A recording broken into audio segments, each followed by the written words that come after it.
What can we learn from someone that took himself from the depth of despair all the way to Mount Everest?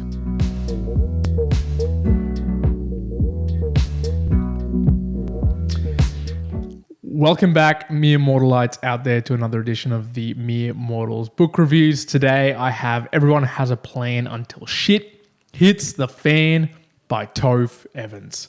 Now, Tofe Evans might be a familiar name to you guys out there in the Mere Mortals world. I've previously had a conversation with Tofe, so feel free to go check that out if you haven't already. Tofe is a wonderful individual. I only realized after that conversation I had with Tofe, or at least in part while having that conversation, that he put together a book, which is Everybody Has a Plan Until Shit Hits the Fan. So the Mere Mortal listeners might have some idea of what this might be about, but if not, let me break it down for you. In the synopsis, so what is this book all about? Tofe went through despair. As I mentioned previously, Tofe went through some very, very dark times, not unlike what many other individuals might go out there. But I describe it probably even beyond that teen angst sort of feeling. He was depressed. Plain and simple, he was very, very depressed. He went from a state as an individual where he basically traveled overseas in search of himself almost to that extent. He went partying. He took on a persona of being a bit of a party boy, fell into hard times, a lot of drinking, a lot of drug use, and actually became really, really depressed. He actually got into this loop, into this negative spiral loop where he would drink a lot more, take drugs, really didn't want to socialize, didn't want to interact with any other individuals. And then from that, found sport, found specifically running, long distance running, to try to get himself out from the hole, from the deep despair. And that's, I guess, my little mention of all the way to Mount Everest, because indeed Tofe got himself to running a particular race down Mount Everest. But so this book that Tofe put together is an encapsulation of that journey, right? Of that movement from that depressive boy that he used to be. And if you talk to Tofe, if you ever get the privilege to talk to Tofe, he might give you some ideas around the little boy within that makes you do certain things, and obviously the movement from that into the man that he is today. And in this book, what he tries to inform us, for everybody, is just the ease that you can fall into those paths of despair and how to go about getting out of it. You know, everybody, and that's why the title of this book is so eminent, everybody has a plan until something terrible happens to you, and then you got to actually go and deal with it. So the book itself is broken down into chronological order, very nicely so, and it also begins each particular chapter with what you would take, and I've actually got to ask Tofe this question. I'm not entirely sure whether it's his actual diary entries or he's put together some words which reflect the time and what he felt then. Tofe does a phenomenal job of actually presenting the diary entries at the beginning of each chapter, and it gives you an idea around, okay, what is he thinking? What's the state of mind that Tofe is going through here? And it begins, as all good stories do, right at the beginning, where he's finding himself slowly creeping into that depressive mood, getting into the stage where he's taking a lot of drugs, he's taking a lot of alcohol, and he can't really see how he's going to get out of it, all the way through to, and I'm not going to spoil the shifts in his mindset that I went through, but you can tell by the diary entries where he's noticing the fact that the day is actually getting a lot better. He's able to get out of the house and obviously almost just go to the mailbox and back. He's running, he's moving. And it talks through the story in this book of Tofe's marathons, and then subsequently the massive amounts of challenging things that he undertook, not just with himself, but also in the group, I believe it was called the Pelicans, the group that sort of took on all these different challenges. And he actually talks in the book itself about these 12 massive challenges that they undertook in 12 months. So basically one a month.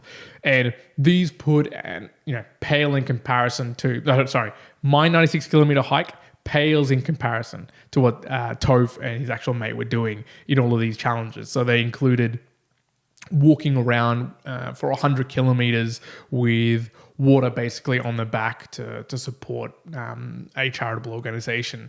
I personally know that Tofe also undertook a massive run across Scotland, right? So these huge distances that he put himself through, but it was the evolution of getting himself out of that deep despair into a more positive state, into a much more rewarding state.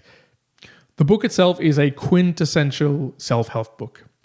If you've read other self-help books, this is not too dissimilar from those. It has the famous quotes, the positive quotes that you might imagine in a lot of those, but it's structured in a way, normally you might find a self-help book and you'll read it and you go, oh, of course, I know about this, I know about that. Sure, you might come across a couple of sentences here and there that you think, yes, this makes sense. But what I like about the book is it backs it up as well with, this particular scenario actually occurred to me, where there might be, running across the particular distance that was the Mount Everest race down the hill, and actually being able to understand, okay, well, suffering through that particular scenario to get to the finish line and what it actually meant for him. So, look, I'm going to call it out right now. A self-help book without the backing description of action or the story that actually happens, it's not a self-help book that I can trust. So this particular one does do that, and for that, I applaud it. So onto the themes of the book. And there's two quite clear themes that I want to be talking about. One being practical resilience. It's adversity times mindset times gratitude. So first of all, I call it PR, practical resilience. And, I've recently been talking about the art of resilience as well from Ross Edgley. And again, this just sort of reinforced that behavior as well, right? So it's got to be one, adversity. You're going to have some sort of adversity, whether it's applied to you by the self or whether you're getting it from somewhere else. Building up that practical resiliency, you need the adversity. It's something to be struggling towards. The other one is the mindset that you bring to it, right? And then the perspective of gratitude. So to actually become better in the sense of being resilient, you need to be able to be also grateful for what you have, and have the capacity to wrap your mind around what it is that you're trying to be resilient across. And look, I'm going to believe that from Tofe. I'm definitely going to believe that from him. Obviously taking himself from being an individual probably who wouldn't be able to go down the path of running a marathon all the way to running, as I was saying, massive races across Mount Everest and carrying massive amounts of weights over huge distances. He obviously knows a thing or two around that resiliency. So that adversity, that mindset, and the gratitude are always key to have in mind. The second big theme that I picked up in this book was depression. And Me Immortalites, it's a topic that is talked about a lot between a lot of people nowadays. Through the COVID-19 situation, we're all in lockdown. There's been a lot of discussions around mental health, depression, what it means to be isolated, not being able to interact with other human beings.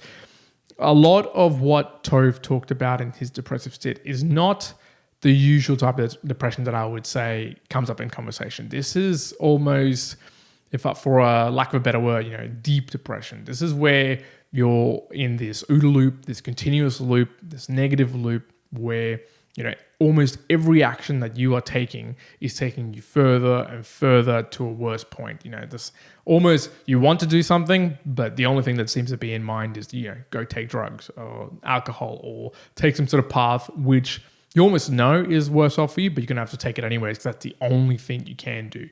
And, sadly enough, Tofe, and being very transparent in the book, also calls out those thought processes that went through his mind when suicide was actually taking hold in his mind. Is that a thing that he should do? Is that at the point where he is now?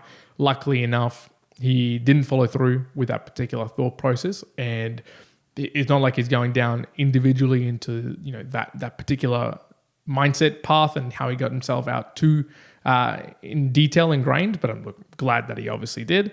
But depression is something that hits probably all of us at some point, Me Immortalites. While you might think that it's not as low as a state as what Tofe went through, rest assured that it's probably something that's impacted every single one of us, and to an extent, most people that we actually know. So the reading that in this book gave me both that perspective on, the other views of other people who are actually going through depression, and also, in a perspective of, how Tofe actually got himself past that point, past that depressive point, into what he could do nowadays. Now, a little insight into the actual book and Tofe himself. He actually went through a path where, as I mentioned, he was a bit of a party boy, almost as an external reflection of what he wanted to be, got into a very depressive mood, got himself out with fitness, with running.